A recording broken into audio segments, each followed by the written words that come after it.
Hi friends, നമസ്കാരം. നമ്മുടെ ഇഷ്ടവിശേഷങ്ങളായി ഗീതാ ഗോവിന്ദത്തിൻ്റെ ഒരു അടിപൊളി വിശേഷമായിട്ട് വന്നിരിക്കുന്നത്. അപ്പോൾ എല്ലാവർക്കും നല്ലൊരു ദിവസം ആശംസിച്ചുകൊണ്ട് തന്നെ നമുക്ക് വിശേഷത്തിലേക്ക് പോകാം. അപ്പോൾ തുടങ്ങുമ്പോൾ തന്നെ കാണാം നമ്മുടെ കാഞ്ചനനെയാണ്. അപ്പോൾ രാധിക മാമി എന്ന് വിളിച്ചുകൊണ്ട് നടക്കുകയാണ്. അപ്പോൾ രേഖാമോളെ പിന്നെ അയ്യപ്പേട്ട അപ്പോൾ ഇങ്ങനെ വീട്ടിലുള്ള സകലരെ ഇങ്ങനെ മാറി മാറി കാഞ്ചന വിളിച്ചുകൊണ്ടിരിക്കുകയാണ് കേട്ടോ. അപ്പോൾ രേഖ വന്നു. എന്താ എന്ന് ചോദിച്ചു. എന്തിനാ ഈ വിളിച്ച് കാറുന്നത്? എന്താ പ്രശ്നം? അപ്പോൾ തന്നെ രേഖ വന്നപ്പോഴത്തേനും ഇങ്ങനെ ചോദിക്കുകയാണ്, അല്ല രാധിക മാമിയെ എങ്ങും കാണില്ല എന്ന് പറഞ്ഞു. അമ്മ എവിടെ പോയി? അറിയില്ല, എവിടെയാണെന്ന് അറിയില്ല. ഞാൻ രാവിലെ ചായ ആയിട്ട് റൂമിൽ ചെന്നപ്പോഴത്തേനും കാണലേ എന്ന് പറഞ്ഞു. അപ്പം അയ്യപ്പേട്ടന് ഓടി വന്നു. എന്താ കുഞ്ഞെ, നീ എന്തിനാ ഇവിടെ കിടന്ന് കയറുന്നത്? അതെ അയ്യപ്പണ്ണ, രാധിക മാമിയെ എവിടെയെങ്കിലും കാണുന്നില്ല എന്ന് പറഞ്ഞു. രാധിക അമ്മ എവിടെ പോകാനാ? ഇവിടെ എവിടെയെങ്കിലും കാണും എന്ന് പറഞ്ഞു അയ്യപ്പേട്ടൻ. അല്ല, ഇനി അമ്മ ക്ഷേത്രത്തിലോ മറ്റോ പോയതാണോ അമ്മേ എന്ന് വിളിച്ചുകൊണ്ട് രാധികയും കാഞ്ചനയും ഒക്കെ കൂടി ഇവിടെ ഇങ്ങനെ അന്വേഷിക്കുകയാണ് കേട്ടോ. എന്താണെങ്കിലും നീ എന്താ ഈ പറയണത്? ഞാൻ രാവിലെ മുതൽ പുറത്തു തന്നെ ഉണ്ടായിരുന്നു. രാധിക അമ്മ എന്താണെങ്കിലും പുറത്തേക്ക് പോയിട്ടില്ല എന്ന് അയ്യപ്പേട്ടൻ ഇങ്ങനെ പറയാണ് കേട്ടോ. എന്നാൽ പിന്നെ പുറത്തേക്ക് പോയിട്ടില്ലെങ്കിൽ അകത്തുമില്ല എന്ന് പറഞ്ഞു. നീ എല്ലായിടത്തും നോക്കിയോ? ഞാൻ എല്ലായിടത്തും നോക്കി. ഇനി ഒരു റൂം മാത്രമേ ബാക്കിയുള്ളൂ. അതെവിടെയാ? അത് ഗീത് പാപ്പയുടെ റൂമാ. അല്ലാതെ ഏതായാലും കീരിയും പാമ്പും ഒരു റൂമിൽ കിടക്കത്തില്ല, അത് ഉറപ്പാ എന്ന് പറഞ്ഞു. ഇവിടെ എന്തോ പ്രശ്നമുണ്ട്, നിങ്ങളിങ്ങ് വന്നേ എന്ന് പറഞ്ഞുകൊണ്ട് ഇവരെയും കൂട്ടിക്കൊണ്ട് അയ്യപ്പേട്ടൻ നേരെ ഗീതുവിൻ്റെ റൂമിലേക്ക് ചെല്ലാണ് കേട്ടോ. അയ്യോ എൻ്റെ പൊന്നോ, അയ്യപ്പേട്ടൻ ഇത് എങ്ങോട്ടായി പോണത്? അവിടെ ചെന്ന് തുറക്കേണ്ട വല്ല കാര്യമുണ്ടോ അയ്യപ്പേട്ട? അത് നടക്കില്ലാത്ത കാര്യമാണ്. അതെ, അങ്ങനല്ല മോളെ, കുന്തം പോയാൽ കുടത്തിലും തപ്പണമെന്നാണല്ലോ പറയുന്നത്. എന്നാ വാ എന്ന് പറഞ്ഞ് ഗീതുവിൻ്റെ റൂമിൽ ചെന്ന് മുട്ടി. അപ്പോൾ ഗീതു വാതിലൊക്കെ തുറന്ന് ഇറങ്ങി വരികയാണ് കേട്ടോ. ഏത് ഗീതു പാപ്പയാ? അല്ല, രാധികാമ്മയെക്കുറിച്ച് വല്ലതും എന്ന് ചോദിച്ചു. അപ്പോഴാണ് നമ്മുടെ രാധികാമ്മ അതിനകത്തുനിന്ന് ഇറങ്ങി വരുന്നത്. ഇവരത് കണ്ട് ഞെട്ടി തരിച്ചിങ്ങനെ നിൽക്കുക കേട്ടോ. ദേ അമ്മ, രാധികാമ്മ എന്ന് പറഞ്ഞുകൊണ്ട് അയ്യപ്പേട്ടനിങ്ങനെ നിൽക്കുകയാണ്. എന്താ സംഭവിച്ചതെന്നറിയാതെ അപ്പോൾ തന്നെ സ്വന്തമായിട്ട് കയ്യിൽ പിച്ച് നോക്കി കാഞ്ചന. അയ്യോ, ഒരു മുറിയിൽ ഒരുമിച്ച് താമസിക്കണമെങ്കിൽ രാധികാമ്മയും ഗീതും തമ്മിൽ അത്രയ്ക്ക് അടുപ്പത്തിലായി എന്ന് വേണ്ടേ കരുതാനായിട്ട്. അതെ, രാധിക മാമി അല്ല, പിന്നെ ആരാ കാഞ്ചനെ? അത് രാധിക മാമി ഇവിടെ ഇല്ല, ഇതേ വെറും തോന്നല എന്ന് പറഞ്ഞു. ഓ, എത്ര നാൾ കൂടിയാണെന്നറിയോ ഒരമ്മയുടെ സ്നേഹവാത്സല്യങ്ങളൊക്കെ അനുഭവിച്ച് ഒരു രാത്രി സ്വസ്ഥമായിട്ട് കിടന്നുറങ്ങിയത്. ഞാൻ ഇന്നലെ രാത്രി ഒരുപോലെ കണ്ണടിച്ചിട്ടില്ല, അറിയോ നിനക്ക് എന്ന് ചോദിച്ചു ഗീതു. അപ്പോൾ ഗീതുവിനോട് രാധികാമ്മ ഇങ്ങനെ തട്ടിക്കയറുക കേട്ടോ. അതെ, അത് രാധികാമ്മയുടെ ശബ്ദം, പക്ഷേ അവരിവിടെ ഇല്ല എന്ന് പറഞ്ഞു. മിണ്ടതിരി കാഞ്ചനെ എന്ന് പറഞ്ഞു രേഖ. അപ്പോൾ നിങ്ങൾ തമ്മിലുള്ള എല്ലാ പ്രശ്നങ്ങളും പറഞ്ഞു തീർത്തോ എന്ന് ചോദിച്ചു രേഖ. അതിന് ഞങ്ങൾ തമ്മിൽ ഒരു പ്രശ്നമില്ലല്ലോ അല്ലേ രാധികാമ്മേ? അപ്പോൾ ഗീത ഇങ്ങനെ സംസാരിച്ചപ്പോൾ രാധികാമ്മ ഇങ്ങനെ നോക്കുക. രാധികാമ്മയുടെ മടിയിൽ തല വെച്ചാൽ ഞാൻ കിടന്നുറങ്ങിയത്. ആ, സത്യമായിട്ടും നീ എന്നെ കുടിക്കിയതല്ലേ? നിനക്കിട്ട് ഞാൻ വച്ചിട്ടുണ്ട്. എൻ്റെ ഉറക്കം നഷ്ടപ്പെടുത്തിയതിന് നീ അനുഭവിക്കും. ഇതെന്താ സംഭവിച്ചത്? നിങ്ങൾ തമ്മിൽ വഴക്കുണ്ടായോ? ഞങ്ങൾ തമ്മിലോ? വഴക്കോ? ഞങ്ങൾ സംസാരിച്ചിരുന്ന അമ്മയുടെ മടിയിൽ വീണ് ഞാൻ എപ്പോഴോ ഉറങ്ങിപ്പോയി. കറക്റ്റ് അയ്യപ്പേട്ട എന്ന് പറഞ്ഞു. അപ്പോഴാണ് പ്രിയ വരുന്നത്. എന്താ ഇവിടെ എല്ലാവരും കൂട്ടം കൂടി നിൽക്കുന്നത്? വാ മോളെ, ഇതിങ്ങ് വന്ന് നോക്ക്. ഇവിടെ ഒരു അത്ഭുതം സംഭവിച്ചിരിക്കുന്നു. രാധികാമ്മയും നമ്മുടെ ഗീതുവും എല്ലാ വഴക്കുകളും അവസാനിപ്പിച്ച് ഗീതുവിൻ്റെ റൂമിൽ ഒന്നിച്ച് കെട്ടിപ്പിടിച്ചാ ഉറങ്ങിയത്, അറിയോ? സത്യമാണോ അമ്മേ എന്ന് ചോദിച്ചു പ്രിയ. അപ്പം ഇങ്ങനെ ഒരു നോട്ടം നോക്കിയിട്ട് രാധികാമ്മ നിനക്കിട്ട് വെച്ചിട്ടുണ്ട് എന്നുള്ള മട്ടിൽ. അപ്പോൾ എന്താ സംഭവിച്ചത്? അപ്പോൾ വേഗം തന്നെ കാഞ്ചന ഇങ്ങനെ നോക്കുകയാണ് രാധികാമ്മേനെ. നിങ്ങളെല്ലാവരും കൂട്ടം നിൽക്കാതെ അവരവരുടെ പണിക്ക് പോകാൻ നോക്കാം. അപ്പോഴത്തേനും ഗീതുവിനെ പിടിച്ച് നിർത്തിയിട്ട് ഇന്നൊരു രാത്രി മുഴുവൻ നിൻ്റെ റൂമിലാക്കിയതിന് നീ ഇനി ഒരുപാട് രാത്രി ഉറക്കൊളച്ചിരിക്കേണ്ടി വരും എന്ന് പറഞ്ഞിട്ട് രാധികാമ്മ അങ്ങോട്ടേക്ക് ഇറങ്ങിപ്പോയി കേട്ടോ. അമ്മ എന്താ അങ്ങനെ പറഞ്ഞിട്ട് പോയത് എന്ന് ചോദിച്ചു പ്രിയ. അതെ, നിങ്ങളെ വെറുതെ കേൾപ്പിക്കാൻ വേണ്ടിയിട്ടേ രാധികാമ്മേ, ഞാൻ വിചാരിച്ച പോലെ അല്ല കേട്ടോ. ഭയങ്കര കോമഡി കഥാപാത്രം വന്നേ. പുറമെ കാണുന്ന ഈ ഗൗരവമൊക്കെ ഉള്ളൂ. ആൾ എത്ര പാവമെന്നറിയാവോ? ഏതോ അത്ര തമാശകളും പ്രവർത്തിക്കുന്നതും പറയുന്നതെന്ന് അറിയോ നിങ്ങൾക്ക്? പറഞ്ഞതൊക്കെ സത്യമാണോ എന്ന് ചോദിച്ചു അയ്യപ്പേട്ടൻ. സത്യം അയ്യപ്പേട്ട, പക്ഷെ എനിക്ക് വിശ്വസിക്കാൻ പറ്റണില്ല. വിശ്വസിക്കരുത്, ഞാൻ പറഞ്ഞില്ലേ ഇതെല്ലാം കനവ് എന്ന് പറഞ്ഞു കാഞ്ചന. രാധിക മാമി ഇവിടെ താമസിച്ചിട്ടുമില്ല, ഇവിടെ വന്നിട്ടുമില്ല. പിന്നെ ഇവിടുന്ന് ഇപ്പം പോയതാരാ എന്ന് ചോദിച്ചു പ്രിയ. അയ്യോ, അത് രാധിക മാമി അല്ലേ, സത്യമായിട്ടും അല്ലേ എന്ന് പറഞ്ഞു.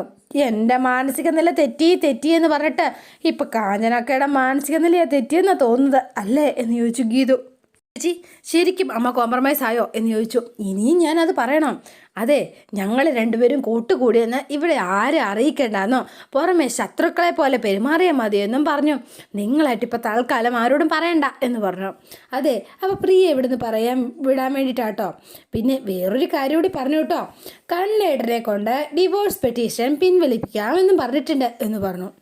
ആഹാ, ശരിക്കും രാധിക അമ്മ അങ്ങനെ പറഞ്ഞോ എന്ന് ചോദിച്ചു. ശരിക്കും എല്ലാം കോംപ്രമൈസ് ആയി അയ്യപ്പേട്ട എന്ന് പറഞ്ഞു. ആ പ്രിയേ, നിന്നോടൊരു കാര്യം പറയട്ടെ, ഇനി ഇവിടെ ഒരു പ്രശ്നവുമില്ല. നീയേ അച്ഛനെയും അമ്മയും വിനോദിനെയും കൂട്ടിക്കൊണ്ട് നീ വീട്ടിലേക്ക് പോയിക്കോ. അതിന് ഭദ്രനും വിലാസിനെയും രാവിലെ തന്നെ പോയില്ലേ, അതെന്താ പറയാതെ പോയത് എന്ന് ചോദിച്ചു പ്രിയ. അവർക്ക് തലയ്ക്ക് എന്തോ കുഴപ്പമുണ്ട് എന്ന് പറഞ്ഞ കാഞ്ചന. സത്യ, ഭദ്രമാമ എന്നോട് പറയാ എനിക്ക് അവിടെ ജോലിക്കാരിയായിട്ട് ചെല്ലാന്ന്, നല്ല ശമ്പളം തരാന്ന്. ഞാൻ ആട്ടി വിട്ടു എന്ന് പറഞ്ഞു കാഞ്ചന. അപ്പോൾ ഗീത ഒന്ന് ഞെട്ടി. ഇതെന്നാ ഇവരിങ്ങനെ സംസാരിച്ചത് എന്ന്. എന്നോട് പറഞ്ഞത് എത്ര രൂപ ശമ്പളമെന്നറിയാവോ? 50,000 രൂപ എന്ന് പറഞ്ഞു കാഞ്ചന. അപ്പോൾ ഗീതുവിന് എന്തോ ഒരു സംശയം. അപ്പോൾ അയ്യപ്പേട്ടൻ ഇങ്ങനെ ഇത് കേട്ടോണ്ട് നിൽക്കുകയാണല്ലോ. ആഹാ, നിന്നോട് അങ്ങനെ പറഞ്ഞല്ലേ? പക്ഷെ എന്നോട് പറഞ്ഞെന്താണെന്നറിയാവോ? പോകാൻ നേരം ഭദ്രൻ എന്നോട് പറഞ്ഞെന്താണെന്നറിയുമോ? ഒരാനയെ നോക്കാൻ പോകണം, വീട്ടുമുറ്റത്ത് ഒരാന നിൽക്കണം, പിന്നെ എന്നോട് ആ ആനയുടെ പാപ്പാനായിട്ട് ജോലി ചെയ്യാനൊക്കെയാണ് പറഞ്ഞത്. ഇതെന്താ ഇവർക്ക് സംഭവിച്ചത്? അതിന് മാത്രം പണം അവർക്ക് ഇവിടുന്ന എന്ന് ചോദിച്ചു രേഖ. അപ്പോൾ ഗീത ഇങ്ങനെ ആലോചിക്കുകയാണ് ഇന്നലെ എന്താ സംഭവിച്ചത് എന്ന് മനസ്സിലാവാതെ. അപ്പോൾ ഇന്നലെ ഇവർ രണ്ടുപേരുടെ എന്തോ സാധനം കൊടുത്തു, അതിനുശേഷം ഒരു പേപ്പറിൽ ഇങ്ങനെ ഒപ്പിടിക്കുന്നതൊക്കെ ഗീതുവിൻ്റെ മനസ്സിലേക്ക് ഓടിയെത്തുകയാണ് കേട്ടോ. അപ്പോൾ പ്രിയയ്ക്കും എന്തോ ഒരു സംശയം തോന്നി, ഇവർ രണ്ടുപേരും എന്തോ ഒരു കുതന്ത്രം ഒപ്പിച്ചിട്ടുണ്ടെന്ന്. ഗീതു ചേച്ചി, അതെ, അച്ഛനും അമ്മയും എന്തോ ഒരു ഒപ്പിച്ചിട്ടാണ് ഇവിടെ നിന്ന് പോയിരിക്കുന്നത്. അതെന്താണെന്ന് അറിയണം. ഞാൻ ഇപ്പം തന്നെ വീട്ടിലേക്ക് പോവാം, ഞാനും വരുന്നുണ്ട് എന്ന് പറഞ്ഞു. എന്നാൽ പിന്നെ അവരെന്താ മറച്ചു വയ്ക്കുന്നതെന്ന് എനിക്കൊന്നും അറിയണമല്ലോ. എങ്കിൽ പിന്നെ വിനോദിനോടൊപ്പം നമുക്ക് കാറിൽ പോവാം. നിങ്ങൾ രണ്ടുപേരും കാർ എടുത്തോ, എനിക്ക് മറ്റൊരിടത്തൂടെ പോകാനുണ്ട്, ഞാൻ സ്കൂട്ടർ എടുത്ത് വരാം, ചെല്ല എന്ന് പറഞ്ഞു. അപ്പോൾ ഇവർ രണ്ടുപേരും നമ്മുടെ അങ്ങോട്ടും ഇങ്ങോട്ടും പോയി. അപ്പോൾ ഇവരിങ്ങനെ ആലോചിച്ച് നിൽക്കുക എന്താ സംഭവിച്ചതെന്ന്. അപ്പോൾ നമ്മുടെ ഗോവിന്ദ് അവിടെ ഇങ്ങനെ ഭയങ്കര ആലോചനയിൽ ഇങ്ങനെ ഇരിക്കുകയാണ് കേട്ടോ. ഇന്നലത്തെ ഹാങ് ഓവറൊക്കെ കഴിഞ്ഞ് ആൾ ഉഷാറായിട്ട് ഇങ്ങനെ എഴുന്നേറ്റിരിക്കുകയാണ്. അപ്പോൾ ഇന്നലെ വന്നതും പെർഫോം ചെയ്തതും ഒക്കെ ആലോചിച്ചിട്ട് ഗീതുവിന് ആകെ ഒരു നാണക്കേടും ചമ്മലും. എന്തൊക്കെയാണ് കാട്ടിക്കൂട്ടിയെന്ന് അറിയില്ലല്ലോ. എന്തിനാ നടന്നതെന്നോ ഇന്നലെ ഒരു പിടിയും കിട്ടണില്ലല്ലോ. ഗോവി സാർ അതിനെക്കുറിച്ച് ചോദിച്ചാൽ ഇനിയിപ്പോൾ എന്താ മറുപടി പറയും? കാണാതെ മുങ്ങുന്നത് നല്ലത് എന്ന് പറഞ്ഞ് ഗീതു പതുക്കെ അവിടെ നിന്ന് സ്കൂട്ടാകാൻ നോക്കിയപ്പോഴത്തേനും ഗോവിന്ദ് വിളിക്കുകയാണ്. ഗീതു എന്ന് വിളിച്ചു. അപ്പം ഞെട്ടിത്തരിച്ച് അവിടെ നിന്നു. അപ്പം പണി പാളിന്ന് ഉറപ്പായി. അയ്യോ, ഇന്നലത്തെ കാര്യം എന്നോട് ചോദിക്കാൻ വേണ്ടി തന്നെയുള്ള വരവാ. ഇനിയിപ്പം ഞാൻ എന്ത് ചെയ്യും എൻ്റെ ഈശ്വരാ? ഗോവിന്ദ് നേരെ വന്നിട്ട് ഗീതുവിൻ്റെ അടുത്ത്, അതെ, ഇന്ന് അവർണികയും കിഷോറും ജോയിൻ ചെയ്യുന്നുണ്ട്, നമ്മുടെ കോർപ്പറേറ്റ് ഓഫീസിലാണ് വന്ന് ജോയിൻ ചെയ്യുക എന്ന് പറഞ്ഞു. നമ്മളെടുത്ത് അവരുടെ സോഫ്റ്റ്വെയർ ഡിപ്പാർട്ട്മെൻറ്റ് നമ്മുടെ സൈബർ പാർക്കിൽ അവർ വർക്ക് ചെയ്തോളും എന്ന് പറഞ്ഞു. അപ്പോൾ ഇങ്ങനെ ഗീതു നിന്നിട്ട്, അല്ല ഇതൊക്കെ ഇപ്പോൾ എന്തിനാ എന്നോട് പറയണത്? അതെന്താന്ന് വെച്ചാലേ, നീ ഇപ്പോഴും AGMൻ്റെ വൈസ് ചെയർമാനല്ലേ, അപ്പം പിന്നെ പോരാത്തതിന് നീ ഈ ടേക്ക് ഓവറിന് മുൻകൈ എടുത്തതും നീ തന്നെയല്ലേ? അല്ല അതെന്താണെന്ന് വെച്ചാൽ മുൻകൈ എന്ന് പറഞ്ഞാൽ അതിൻ്റെ നീക്കങ്ങൾ നടത്തിയത് നീയല്ലേ, അതാ ഞാൻ ഉദ്ദേശിച്ചത് എന്ന് പറഞ്ഞു. അപ്പോൾ ഗീത നിന്നിട്ട്, ആ വാക്കുകളിൽ എന്തോ ഒരു മുള്ളൊളിപ്പിച്ച് വെച്ചിട്ടുണ്ടല്ലോ. നിൻ്റെ പ്രവർത്തികൾ വേദനിപ്പിക്കുന്ന ഒരു മോനയുണ്ടെങ്കിൽ എൻ്റെ പറച്ചിൽ ചിലപ്പോൾ മുള്ളുണ്ടാവും. ഞാൻ മുള്ളും മുനയും വെച്ചൊന്നും പ്രവർത്തിക്കുന്നൊന്നുമില്ല. പക്ഷേ നമ്മുടെ രണ്ടാനമ്മ ഞാൻ എന്തൊക്കെയോ വഴിവിട്ട് ചെയ്യുന്നു എന്ന രീതിയിൽ പല തരത്തിൽ ഗോവിന്ദേട്ടന് മുന്നിൽ പ്രചരിപ്പിക്കുന്നുണ്ട്. എന്നെയും കിഷോറിനെയും ചേർത്ത് വെച്ച് പറയുന്നതൊക്കെ കേട്ടിട്ട് എന്താ അവർക്ക് കിട്ടുന്ന സുഖമെന്ന് എനിക്കറിയില്ല. അമ്മയ്ക്ക് നിന്നോട് വിരോധം ഉണ്ടെങ്കിൽ അത് നിൻ്റെ പെരുമാറ്റം കൊണ്ടാണ് ഗീതു. കിഷോറുമായിട്ട് എനിക്കൊരു ബന്ധമില്ലെന്നും അവൻ്റെ പേര് ഉച്ചരിക്കുന്നത് പോലും എനിക്ക് ഇഷ്ടമില്ലെന്നും ഞാൻ എത്ര തവണ പറഞ്ഞിട്ടുണ്ട് സാർ. എന്നിട്ട് അതിന് പറഞ്ഞ് എൻ്റെ നേരെ വന്നാൽ ഞാനിനി വളരെ മോശമായിട്ട് രീതിയിൽ മറുപടി കൊടുത്തെന്നിരിക്കും. ആഹാ, അപ്പം നീ ഇതുവരെ അമ്മയോട് പറഞ്ഞതും പ്രവർത്തിച്ചതും ഒന്നും മോശമല്ല എന്നാണോ പറയണത്? നമ്മുടെ രണ്ടാനമ്മ അർഹിക്കുന്ന പ്രവൃത്തിയും സംസാരവും മാത്രമേ എൻ്റെ ഭാഗത്തു നിന്നുണ്ടായിട്ടുള്ളൂ. എന്നോട് കൂടുതൽ ചൊറിയാൻ വന്നാൽ ഞാനിനി അതിൻ്റെ എക്സ്ട്രീമിലേക്ക് പോകും എന്നാണ് ഉദ്ദേശിച്ചത്. ഓ, അപ്പോൾ കാട്ടിക്കൂട്ടിയത് വെറും സാമ്പിൾ. അപ്പോൾ വലുത് വരാൻ കിടക്കുന്നേ ഉള്ളൂ അല്ലേ? ഇവിടെ മറ്റാരോടും ഞാൻ അതുപോലെ പെരുമാറുന്നില്ലല്ലോ. രേഖേച്ചിയും അയ്യപ്പേട്ടനെയും ഞാൻ എൻ്റെ സ്വന്തം പോലെയല്ലേ കരുതുന്നത്. അതിൽ നിന്ന് തന്നെ രാധികാമ്മയ്ക്ക് എന്തോ കുഴപ്പമുണ്ടെന്ന് കണ്ണേട്ടൻ ആദ്യം മനസ്സിലാക്കണം. പലവട്ടം ഞാൻ സംസാരിച്ച് കഴിഞ്ഞ കാര്യം മാത്രമേ പറയാനുള്ളൂ. അമ്മയെക്കുറിച്ചുള്ള എൻ്റെ ധാരണ മാറ്റാനായിട്ട് നീ ശ്രമിക്കണ്ട, അത് നടക്കില്ല ഗീതു. ശരി, അത് മനസ്സിലാക്കി തന്നെയാണ് ഞാൻ ഈ പെരുമാറുന്നത്. പിന്നെ ഒരു കാര്യം ഞാനങ്ങ് പറഞ്ഞേക്കാം, ഒരു ഭാര്യയുടെ കടമകൾ നിർവഹിച്ച് ഉത്തമ കുടുംബിനിയായിട്ട് അമ്മയ്ക്ക് ഒരു പ്രശ്നങ്ങളും ഉണ്ടാക്കാതെ ഒതുങ്ങി ജീവിക്കുകയല്ലേ ഞാൻ. എന്നിട്ടോ എന്താ സംഭവിക്കുന്നത്? അതിനിടയ്ക്ക് കിഷോറിൻ്റെ പേര് പറഞ്ഞ് കണ്ണേട്ടനോട് സംസാരിച്ചപ്പോൾ അതിൽ എനിക്ക് മുള്ളും മൊനയുണ്ടോയെന്ന് എനിക്കൊരു സംശയം തോന്നി. അതുകൊണ്ടാണ് ഞാൻ സംസാരിച്ചത്. പിന്നെ ചങ്കെടുത്ത് കാണിച്ചാലും ചെമ്പരത്തി പോവാന്ന് പറയല്ലേ കണ്ണേട്ട എന്ന് പറഞ്ഞിട്ട് ഗീതു അങ്ങോട്ടേക്ക് പോയി. അവളുടെ ഒരു കൊണ്ണേട്ടൻ. എന്താണെങ്കിലും കിഷോറിനോട് അവൾക്ക് പ്രതികാരം ചെയ്യാനായിട്ട് എന്താണെങ്കിലും ഒരു അവസരമായിട്ട് അവളത് ഏറ്റെടുത്തിരിക്കുന്നത് എങ്കിൽ അതിന് ഞാൻ അവളെ സപ്പോർട്ട് ചെയ്തേ പറ്റുള്ളൂ. അതിന് വേണ്ടിയിട്ട് ഞാൻ അവളെ കൂട്ടിക്കൊണ്ട് വന്നതല്ലേ.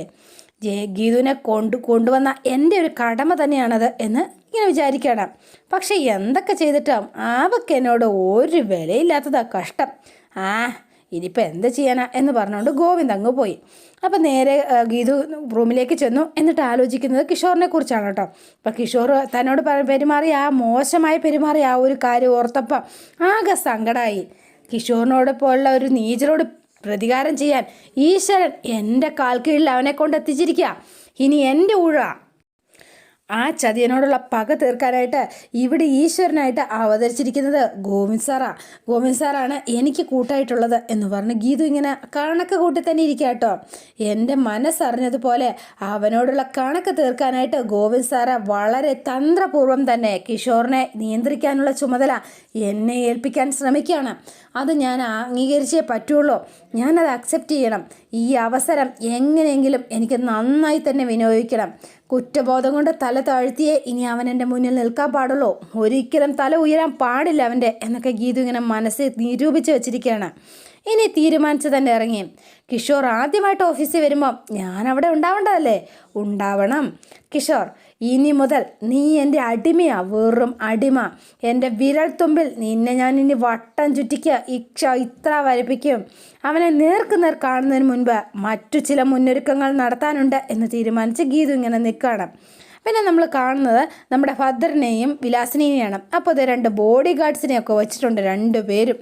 അപ്പോൾ ഇത് ഭയങ്കര സെറ്റപ്പിൽ വളരെ എന്താ പറയുക, കോടീശ്വരന്മാർ വരുന്ന ഡ്രസ്സൊക്കെ ഇട്ട് പൈപ്പൊക്കെ ഊതി ഇതിങ്ങനെ നിൽക്കുകയാണ്. അപ്പോൾ ഇങ്ങനെ നിൽക്കുന്ന സമയത്ത് 2 ബോഡി ഗാർഡ്സ് അവിടെ നിൽപ്പുണ്ട് കേട്ടോ. അപ്പോൾ ഭദ്രനെ ആരോട് വിളിച്ചിട്ട് 5 ലക്ഷം രൂപ ഇന്ന് അഡ്വാൻസ് തരും, ബാക്കി 6 മാസത്തിന് ശേഷം ഓക്കെ സെറ്റ് എന്നൊക്കെ പറഞ്ഞുകൊണ്ട് ഇവരിങ്ങനെ സംസാരിച്ചുകൊണ്ട് നിൽക്കുകയാണ് കേട്ടോ. അപ്പോൾ ഇതിന് വിലാസിനെ ഒന്ന് പറയണം, അതെ ഭദ്രേട്ടാ, എനിക്ക് ആ വിമൻസ് ക്ലബ്ബിൽ ഒരു അംഗത്വം എടുക്കാനായിട്ട് ഒരു 5 lakhs തരണം കേട്ടോ എന്ന് പറഞ്ഞു. അതെ, നമ്മൾ നമ്മുടെ ജീവിതം ആദ്യം സെറ്റിലാക്കേണ്ടത്, പിന്നീടല്ലേ നമുക്ക് ബാക്കി അംഗത്വമൊക്കെ. എന്താ വിലാസിനി നീ ഈ പറയണത് എന്ന് ചോദിച്ചു. ഞാൻ പറയണേ കേട്ടോ. 2 പേരെ നിർത്തിയിരിക്കുകയാണ് കേട്ടോ. അപ്പോഴത്തേനും ഉടനെ തന്നെ ഇവരിങ്ങനെ ഭയങ്കര സ്റ്റഡി ആയിട്ട് ഇങ്ങനെ ഭദ്രൻ്റെ മുന്നിൽ ഇങ്ങനെ നിൽക്കണം.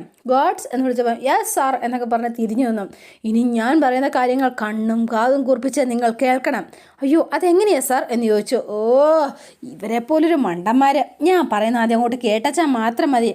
അതെ, ബോഡി ഗാർഡ്സ് അങ്ങോട്ട് പറയുന്ന അനുസരിച്ചാൽ മതി, ചോദ്യങ്ങളൊന്നും ഇങ്ങോട്ട് ചോദിക്കണ്ട. യെസ് മാഡം എന്ന് പറഞ്ഞു. Thank you. അപ്പോൾ ഇവരിങ്ങനെ നിൽക്കുമ്പോഴത്തേനും പിന്നെ ശത്രു പ്രബലയാണ്. പ്രബല അതാണോ പേര് എന്ന് ചോദിച്ചു. ബാക്കി ഡീറ്റെയിൽസ് കിട്ടിയ എൻ്റെ തിരുമണ്ട. പ്രബല എന്ന് പറഞ്ഞാൽ സമൂഹത്തിൽ ഉന്നതയായൊരു സ്ത്രീയാണെന്നാണ് പറഞ്ഞത്. അവർ ചിലപ്പം അവരിൽ നിന്ന് ഞങ്ങളെ സംരക്ഷിക്കുക എന്നുള്ളതാണ് നിങ്ങളുടെ ഉത്തരവാദിത്തം. ചിലപ്പോൾ അവർ ഒറ്റയ്ക്കോ ഗുണ്ടകളോ ആയിട്ട് വരാം. പിന്നെ കരുതി വേണം ഇരിക്കാനായിട്ട്. മാസിലൊക്കെ ഉണ്ടല്ലോ അല്ലേ, നിങ്ങൾക്ക് എന്താ ആയുധങ്ങളൊക്കെ കരുതിയിട്ടുണ്ടല്ലോ എന്ന് ചോദിച്ചു. എൻ്റെ കയ്യിലുണ്ട്, എനിക്ക് ആവശ്യത്തിനുള്ളത്. നിൻ്റെ കയ്യിലോടാ എന്ന് ചോദിച്ചപ്പോഴത്തേനും ഞാൻ കരാട്ടയല്ലേ, അപ്പം ഒരു 8-10 പേര് വന്നാലൊക്കെ അവിടെ 2 ഇവിടെ 2 പിന്നെ മൊത്തത്തിലൊരു 8 പേരെ ഞാൻ ഹാൻഡിൽ ചെയ്യും, ബാക്കിയുള്ളവരെ ഞാൻ ചെയ്യും എന്ന് പറഞ്ഞ് ഇവന്മാർ ഭയങ്കര തള്ളൊക്കെ തള്ളി ഇങ്ങനെ നിൽക്കുകയാണ്. ഇവരിങ്ങനെ പറഞ്ഞുകൊണ്ടിരിക്കുന്ന സമയത്ത് വണ്ടിയുടെ ഒച്ച കേട്ടു. അയ്യോ അവർ വരുന്നുണ്ടെന്നാണ് തോന്നുന്നത്. ആരെ സാർ, പ്രബലയാണോ വരുന്നത് എന്ന് ചോദിച്ചു. അപ്പോൾ ഗീതുവും അതുപോലെ തന്നെ നമ്മുടെ പ്രിയയും വിനോദൂടാണ് കേട്ടോ വരുന്നത്. അപ്പോൾ ഇവരിങ്ങനെ വരുമ്പോഴത്തേനും ഇവരിങ്ങനെ സെക്യൂരിറ്റി പോലെ ഇങ്ങനെ നിൽക്കുക. ഇവർ അതിശയത്തോടെ നോക്കി ഇതെന്താ സംഭവം എന്ന് മനസ്സിലാവാത്ത രീതിയിൽ. ആരാ ഇവർ? നമ്മുടെ ഗുണ്ടകളാണോ? ഇതാണോ നമ്മൾ പറഞ്ഞ ആ പ്രബല? ഇവരിപ്പോൾ ശത്രുക്കളൊന്നും അല്ല, തൽക്കാലം ആവാവുന്നതാണ് എന്ന് പറഞ്ഞ് ഇവരിങ്ങനെ നിൽക്കുകയാണ്. അപ്പോൾ വിനോദ് അകത്തേക്ക് വന്നപ്പോഴത്തേനും നിൽക്കൂ, ഞങ്ങൾക്ക് ചെക്ക് ചെയ്തിട്ട് വേണം അകത്തേക്ക് കയറാൻ. എൻ്റെ വീട്ടിൽ കയറാനായിട്ട് എന്നെ ചെക്ക് ചെയ്യുന്നോ? ആരെടാ നിന്നെ ഞാനുണ്ടല്ലോ അച്ഛാ, ഇവന്മാരെ ഞാൻ ചവിട്ടി പുറത്താക്കോട്ടോ, നിന്നെ ഞാൻ ശരിയാക്കും എന്ന് പറഞ്ഞു. അല്ല നിങ്ങൾ 2 പേരോട് എന്താ ഇവിടെ കാണിച്ചു കൂട്ടിയിരിക്കുന്നത് എന്ന് ചോദിച്ചു. അപ്പോൾ ഇവരെ ചോദിച്ചു, ഇവരെയൊക്കെ ആരാ വെച്ചത്? അയ്യോ മോളെ, ഇത് ഞങ്ങളുടെ ബോഡി ഗാർഡ്സാ, മോളെ അച്ഛന് വധഭീഷണിയുണ്ട് എന്ന് പറഞ്ഞു. അതെ, നിങ്ങൾക്കാർക്കും എൻ്റെ ജീവനൊരു വിലയുണ്ടാവില്ല എന്നറിയാം, പക്ഷെ എൻ്റെ ജീവൻ കാക്കേണ്ടതേ എൻ്റെ ഉത്തരവാദിത്തമല്ലേ, അതിനാണ് ഞാൻ ബോഡി ഗാർഡ് വെച്ചേക്കുന്നത്. അപ്പോൾ ഇവരിങ്ങനെ സംസാരിച്ചുകൊണ്ടിരുന്ന സമയത്ത് ഒരു സെർവൻ്റ് 2 ഗ്ലാസ് ജ്യൂസൊക്കെ ആയിട്ട് വരികയാണ്. ഇതാരാ? അയ്യോ, ഇതെവിടെ നിന്ന് വന്നതാ? ഇതേ ഞങ്ങളുടെ കാര്യങ്ങൾ നോക്കാൻ വേണ്ടിയിട്ട് നിയമിച്ചിരിക്കുന്ന സെർവൻ്റാ. മോള് വിഷമിക്കണ്ട കേട്ടോ, 2 പേരുണ്ട്. മോക്ക് അരി അരയ്ക്കാനും പിന്നെ പൊടിച്ച അരിമാവ് ഉണ്ടാക്കാനും ഒക്കെ ആയിട്ട് മോക്ക് വേറെ സെപ്പറേറ്റ്, പിന്നെ പുറത്ത് പണിക്ക് ഒരാളെയും കൂടെ നോക്കിയിട്ടുണ്ട് കേട്ടോ. ഇതിനൊക്കെ ആര് ശമ്പളം കൊടുക്കുമെന്ന് ഓർത്തിട്ട് അച്ഛൻ ഇത് ചെയ്യുന്നത്? എന്താ നിങ്ങളുടെ ഉദ്ദേശം? ഇതിനൊക്കെ എവിടുന്ന പൈസ എന്നൊക്കെ ചോദിച്ചു. അതെ മോളെ, ഇപ്പം നോക്കിയില്ലെങ്കിൽ പിന്നെ എപ്പോഴാണ് നോക്കുക? അമ്മ ഇങ്ങോട്ട് വന്നേ എന്ന് പറഞ്ഞുകൊണ്ട് വേഗം തന്നെ നമ്മുടെ വിലാസിനെ വലിച്ചുകൊണ്ട് പോയി. അപ്പോൾ ഇങ്ങനെ നിൽക്കുന്ന സമയത്ത് ഇപ്പം ഈ നിമിഷം 2 പേരും ഇവിടെ നിന്ന് പോയിക്കോണം, ഇല്ലെങ്കിൽ രണ്ടിനെയും കൂടെ ഞാൻ ശരിയാക്കും എന്ന് പറഞ്ഞു വിനോദ്. അയ്യോ മോനെ, നീ അങ്ങനെ പറയല്ലേ, 1 ആഴ്ചത്തെ പൈസ ഞാൻ അവന്മാർക്ക് മുൻകൂർ കൊടുത്തുപോയി. ഈ അച്ഛൻ്റെ ഒരു കാര്യം, എൻ്റെ പൊന്നോ പ്രിയെ നീ വാ എന്ന് പറഞ്ഞ് ഇവർ 2 പേരുടെ അകത്തേക്ക് കയറിപ്പോയി. അപ്പോൾ ഇവരിങ്ങനെ നിൽക്കുകയാണ്. അല്ല, ആ പോയതാണോ, മുന്നിൽ പോയതാണോ പ്രബലയെക്കാളും കൂടിയനവാ, എൻ്റെ പൊന്നോ ഞാൻ ചെല്ലട്ടെ എന്ന് പറഞ്ഞ് ഭദ്രനകത്തേക്ക് കയറി ചെല്ലുകയാണ് കേട്ടോ. അപ്പോൾ ജ്യൂസ് കൊടുത്തപ്പോഴത്തേനും ഭദ്രേട്ടാ എന്നൊരു വിലാസിനിയുടെ വിളി ഇതാവായിരുന്നു. അപ്പോൾ ഇവരകത്തേക്ക് കയറി ചെന്നു. നിങ്ങൾക്ക് എവിടുന്ന് ഇത്രയും പൈസ എന്നാണ് ചോദിച്ചത്. അപ്പോഴത്തേനും പൈസയോ? നീ എന്താടി ഈ പറയണത്? നിങ്ങൾക്ക് ഒരു പൈസ ഇല്ലാതിരുന്ന നിങ്ങൾക്ക് ഇത്രയും പെട്ടെന്ന് ഇത്രയും സെറ്റപ്പ് വരണമെങ്കിൽ എവിടെ നിന്ന് കിട്ടി പൈസ എന്ന് ചോദിച്ചു ഗീതു. അത് പിന്നെ മോളെ, ഞങ്ങൾക്ക് ലോട്ടറി അടിച്ചതാ, ലോട്ടറി എന്ന് പറഞ്ഞുകൊണ്ടാണ് ഭദ്രം വരുന്നത്. ലോട്ടറിയോ? അതേന്നേ, ഭാഗ്യക്കുറി കേട്ടിട്ടില്ലേ? അതേന്നേ, സത്യമായിട്ടും മനസ്സിലായി. ഇന്നലെ രാത്രി വരെ അവിടെ നിന്നപ്പോഴത്തേനും ഒരു ലോട്ടറി അടിച്ചിട്ടില്ലല്ലോ, പിന്നെ നിങ്ങൾക്ക് ഇങ്ങനെയാണ് ഒരു ദിവസം അല്ലെങ്കിൽ രാവിലെ ഇത്രയും സമയം കൊണ്ട് ലോട്ടറി അടിച്ച് പൈസ കിട്ടുന്നത്? അത് പിന്നെ വേഗത്തിൽ രാവിലെ മോളെ അറിഞ്ഞത് എന്ന് പറഞ്ഞു. അല്ല, നിങ്ങൾ എന്തൊക്കെയോ കള്ളത്തരം ഒളിപ്പിച്ച് വെച്ചിട്ടുണ്ട്, നിങ്ങൾ എവിടുന്നോ എന്തോ കൈ കിട്ടിയിട്ടുമുണ്ട്, സത്യം പറഞ്ഞു, അല്ലെങ്കിൽ ഞാൻ വെറുതെ വിടില്ല എന്ന് പറഞ്ഞു. നീ എന്താടി പറയണത്? ഞങ്ങൾ പിന്നെ നീ എൻ്റെ വീട്ടിൽ നിന്ന് മോട്ടിച്ചുകൊണ്ട് വന്നു എന്നാണോ നീ പറയണത്? അറക്കൽ തറവാട്ടിൽ നിന്ന്? അല്ല, നിങ്ങൾ 2 പേരും എന്താ ഒപ്പിച്ചിരിക്കുന്നതെന്ന് പറഞ്ഞു, സത്യം പറഞ്ഞില്ലെങ്കിൽ ഞാൻ സമ്മതിക്കില്ല എന്ന് പറഞ്ഞ് ഗീതു വാശി പിടിച്ച് നിൽക്കുക. പിന്നെ അല്ല, ഇന്നലെ നിങ്ങൾ 2 പേരുടെ എന്തോ ജ്യൂസിനകത്ത് കലക്കി എനിക്ക് തന്നു, അതിനുശേഷം ഏതോ ഒരു പേപ്പർ എടുത്തിട്ട് ഒപ്പിടിക്കാനെങ്ങാണ്ട് വന്നായിരുന്നല്ലോ, അതെന്താ പേപ്പർ എന്ന് ചോദിച്ചു ഗീതു. അപ്പോൾ പെട്ട് നിൽക്കുകയാണ് 2 പേരുടെ. അതോടെയാണ് ഇന്നത്തെ വിശേഷം അവസാനിക്കുന്നത്. ഇനി നാളത്തെ വിശേഷം ഇതിലും ഗംഭീരമാണ്. അപ്പോൾ എല്ലാവരും വെയിറ്റ് ചെയ്യുക. നിങ്ങൾക്ക് ഇഷ്ടപ്പെട്ടുവെങ്കിൽ ലൈക്ക് ചെയ്യുക, ഷെയർ ചെയ്യുക, തൊട്ടടുത്ത ബെൽ ബട്ടൺ കൂടെ ഒന്ന് ഞെക്കുകയാണെങ്കിൽ ഞാൻ ഇടുമ്പോൾ തന്നെ നോട്ടിഫിക്കേഷൻ ലഭിക്കുന്നതായിരിക്കും. പുതുപുത്തൻ വിശേഷമായിട്ട് എത്താം. Bye and see you again.